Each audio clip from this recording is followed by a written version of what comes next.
Si tu es DRH ou consultant indépendant et que tu utilises encore ChatGPT pour tout faire, écoute bien. Imagine un lundi à 11 heures du matin, on dépose sur ton bureau un contrat de 60 pages à analyser pour 14 heures. Tu as 3 heures devant toi pour sortir les points essentiels, écrire la note de synthèse et préparer tes arguments. Tu ouvres ton ChatGPT, tu télécharges ton contrat et tu lui poses quelques questions. Il te sort une réponse qui a l'air propre, sauf qu'en creusant, tu te rends compte qu'il a inventé 2 clauses, complètement occulté un point critique et qu'en fait, sur les 60 pages, il n'en a vraiment lu que 15. Ce type de scénario, tu le vis probablement toutes les semaines. Or, tu factures ton expertise. Tu utilises un outil pour aller plus vite. Et cet outil te trahit sur des dossiers où tu ne peux absolument pas te le permettre. Et si tu continues comme ça, soit tu vas perdre du temps pour tout revérifier, soit tu vas prendre un risque que tu ne devrais absolument pas prendre. Je suis Sonia, je travaille depuis 20 ans dans les systèmes d'information, dont 15 dans les systèmes d'information RH. Et j'ai testé tous les outils IA sortis ces 2 dernières années sur mes vrais dossiers clients. Et il y a un an, j'ai basculé. J'utilisais ChatGPT par défaut. Aujourd'hui, sur 3 situations précises, je n'utilise plus que Claude. Et les gains de temps sont réels et chiffrés. J'accompagne les RH et les consultants à faire exactement ce basculement, sans jargon, sans technique, juste trouver les bonnes conversations avec les bons outils. Dans cette vidéo, je vais te montrer les 3 situations où Claude fait clairement mieux que ChatGPT, les prompts exacts à copier-coller pour chaque cas et le bonus qui change tout sur chaque prompt. Surtout, tu vas comprendre pourquoi ça marche, pour pouvoir adapter chacun de ces prompts à tes propres dossiers. Et si tu veux qu'on applique ça ensemble sur tes vrais documents, tu as un lien en description pour travailler avec moi. Allez, on y va. Le premier cas d'usage, c'est celui qui m'a fait vraiment basculer définitivement. C'est celui d'analyser un document long. Ça peut être un contrat, un rapport, une étude particulière. En gros, tout ce qui fait plus de 20 pages et que tu dois digérer très vite. ChatGPT, quand tu lui donnes 60 pages, c'est comme un stagiaire qui lirait tout en diagonale et qui te fait un résumé à l'oral à la fin. En gros, il a retenu le début, un peu la fin et au milieu, il y a des trous et il invente pour combler. Claude, en revanche, c'est l'assistant qui a tout lu, qui a pris des notes au fur et à mesure et qui te sort exactement les points que tu lui demandes. La différence entre les 2, c'est la fenêtre de contexte. Alors ça veut dire quoi? Ça veut juste dire que Claude est capable de traiter des documents en entier, l'équivalent d'un roman entier sans rien couper. Il pourrait, garder en mémoire la saga du Seigneur des Anneaux et la guerre des étoiles. Tu vois? C'est vraiment le truc énorme. ChatGPT, lui, il coupe, il perd le fil et quand il perd le fil, il peut halluciner. Ça veut dire qu'il va inventer les bouts qui lui manquent, tout simplement inventer. Voilà le prompt que j'utilise, on le lit ensemble. En tant qu'assistant juridique et stratégique, analyse ce contrat et extrais-moi les 5 points non négociables, les 3 risques à signaler au client, les formulations ambiguës à clarifier. L'objectif est de créer un document opérationnel pour une réunion dans 2 heures. Prends une capture d'écran, ce prompt, ça va être ton couteau suisse pour tout document contractuel à traiter. Et maintenant, le bonus qui change tout. Tu ajoutes cette petite phrase à la fin. Si une clause est incomplète ou contradictoire, signale-le plutôt que d'interpréter. Cette instruction, en fait, elle va faire toute la différence. Sans elle, Claude va combler les trous et avec elle, il va te remonter, te signaler les zones de flou au lieu d'inventer quoi que ce soit. C'est exactement ce que tu veux quand tu travailles sur un document contractuel ou sur un rapport précis. Concrètement, au lieu de passer 45 minutes à faire de la lecture analytique, dans le détail, prendre des notes, etc., tu vas passer 8 minutes sur cette lecture-là et tu vas pouvoir creuser sur l'intégralité des autres points. Et ça avec un niveau de fiabilité que ChatGPT ne t'a encore jamais donné. Le cas numéro 2, c'est celui que j'utilise le plus pour moi personnellement. Quand je rentre d'une réunion client, j'ai mes notes, j'ai quelques points griffonnés, l'essentiel est dans ma tête. Et maintenant, il faut que je transforme ça en proposition commerciale pour le vendredi suivant. C'est minimum 2 heures de mise en forme. Alors, on arrête ça tout de suite. Claude, sur les livrables structurés, c'est le technicien rigoureux de l'équipe. Il suit l'architecture que tu lui donnes, il ne dévie pas, il ne raccourcit pas les sections parce qu'il est un peu fatigué à la fin du document. ChatGPT, lui, il va avoir tendance à s'enthousiasmer, à broder, hem, à à à mettre des feux d'artifice, des fusées partout. Enfin bref, si tu as déjà posé une question à ChatGPT, tu vois ce que je veux dire. Il y a des petits dessins partout, c'est vraiment le créatif, par excellence. Or sur ces livrables, tu as une structure imposée, tu veux de la rigueur, tu n'as pas besoin d'enthousiasme. Je te montre le prompt. En tant que consultant senior en développement commercial, je veux que tu transformes ces notes de briefing en une proposition commerciale de 2 pages, structurée en contexte client, enjeux identifiés, solutions proposées, retour sur investissement attendu, prochaines étapes.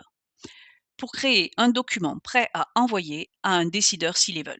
Prends une capture d'écran, tu pourras réutiliser ce prompt pour toutes tes préparations. Bonus indispensable. Tu ajoutes, si certaines informations sont manquantes, pose-moi les questions avant de rédiger.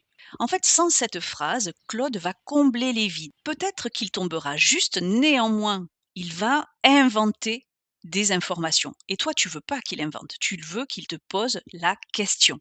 Et il y a un deuxième réflexe à prendre. Ne t'arrête jamais à la première réponse. La première version est toujours moyenne. Donc tu relances ton intelligence artificielle, ton Claude, en lui disant, par exemple, reformule le paragraphe sur les retours sur investissement en utilisant 2 chiffres concrets que tu retrouves sur mes notes. Reprends le contexte client de manière plus percutante en 3 phrases ou renforce les prochaines étapes avec des dates. La deuxième version, celle qui vient après 3 ou 4 allers-retours, c'est celle-là qui va être signable avec ton client. Au total, au lieu de passer les 2 heures de mise en forme que tu utilisais avant, tu vas y avoir passé 20 minutes et ton livrable est meilleur. Pas moins bon, meilleur. Dans un instant, on attaque le troisième cas d'usage, le plus stratégique et le moins, évident des 3. Si ce que tu as vu jusque-là t'aide déjà, pense à laisser un pouce bleu. Ça aide vraiment cette vidéo à toucher d'autres DRH ou consultants indépendants qui perdent tous du temps en utilisant le mauvais outil au mauvais endroit. Allez, on y va. Tu dois passer en comité de direction, négocier avec un client sceptique ou avoir un entretien un peu délicat avec un manager. Tu as préparé tout ton argumentaire, tes chiffres sont cadrés, ta posture est pensée.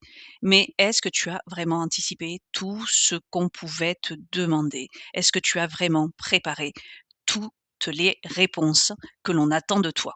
Eh bien, Claude, ça va être un excellent avocat du diable. Pas un béni oui-oui qui te conforte dans tes idées.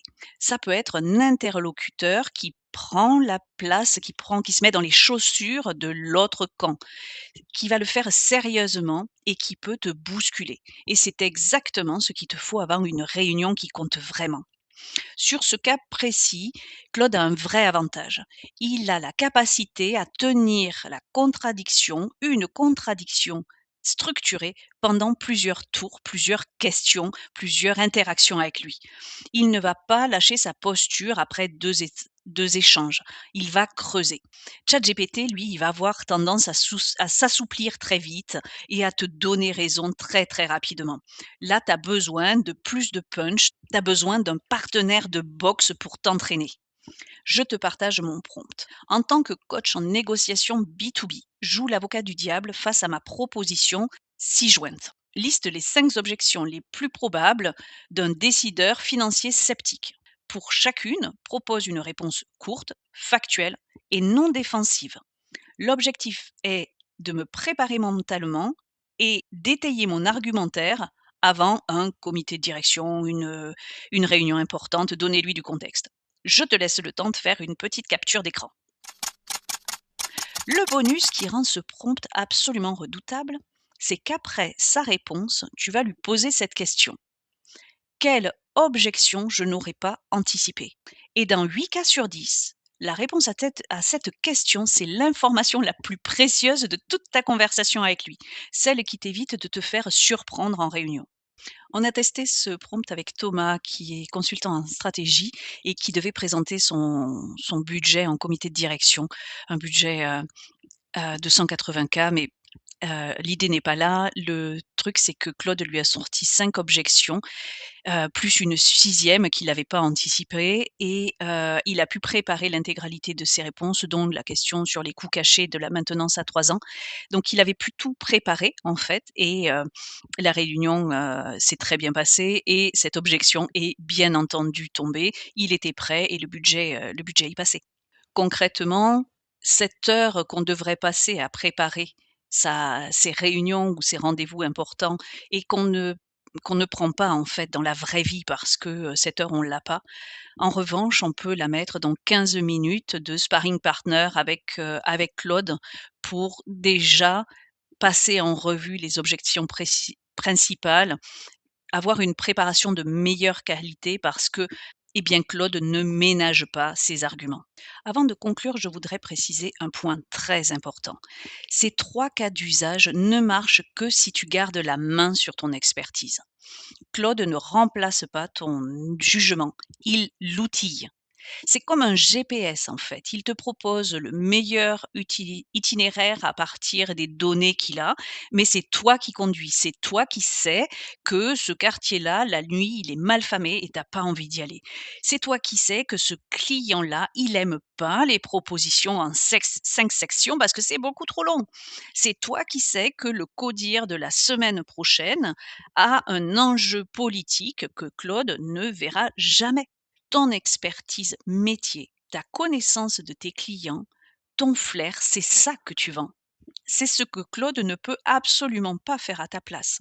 Ce que je te montre dans ces vidéos, ce sont des accélérateurs, pas des remplaçants. L'intelligence artificielle qui élève ton expertise, pas l'IA qui la remplace, c'est toute la logique de ce que je fais. Et si tu veux comprendre en détail pourquoi j'ai basculé de Claude plutôt que ChatGPT avec les critères précis que j'utilise pour choisir entre les 2, tu peux regarder maintenant cette vidéo que je vais mettre, quelque part, par là à ta disposition et je te montre les vrais choix après 6 mois de cas d'usage en entreprise. À bientôt.